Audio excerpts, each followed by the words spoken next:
బజార్ వెళ్ళి కొత్తిమీర కొనుక్కొచ్చాం అనుకోండి. కొత్తిమీర ఇంత కట్ట కొత్తిమీర ఎవడన్నా మోసుకొని వస్తున్నారు అనుకో, మీకు ఎదురయ్యారు, ఏమండి కొత్తిమీర ఇంత పెద్ద కట్ట మోసుకొని వెళ్తున్నారు ఎందుకు అని అంటే, ఏమనండి అని అంటే ఎలా ఉంటుంది?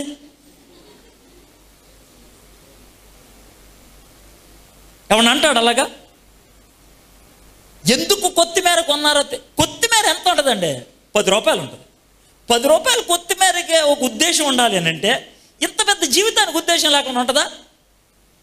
దేవుడు నిన్ను నన్ను సృష్టించాడు, ఈ నిన్ను సృష్టించారా బాబు అని అనుకుంటాడు దేవుడు?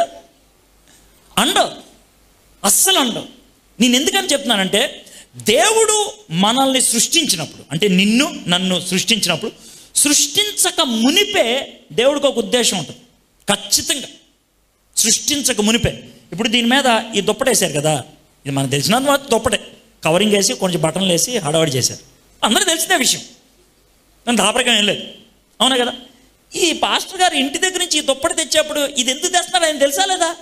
ఇక్కడ తీసుకొచ్చింది దీన్ని ఎందుకు తెచ్చాను రా అని అంటే, పాస్టర్ గారిని పాస్టర్ గారు వెంటనే విశాఖపట్నం పంపిస్తారు. అదే కదా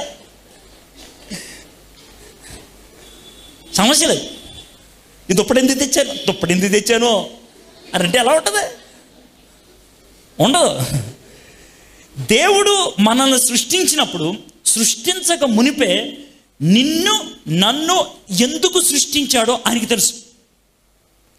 అయితే మన జీవితానికి పరిపూర్ణత, సంతోషం ఎప్పుడు దొరుకుతుందో తెలుసా? దేవుడు మనల్ని ఎందుకు తయారు చేశాడో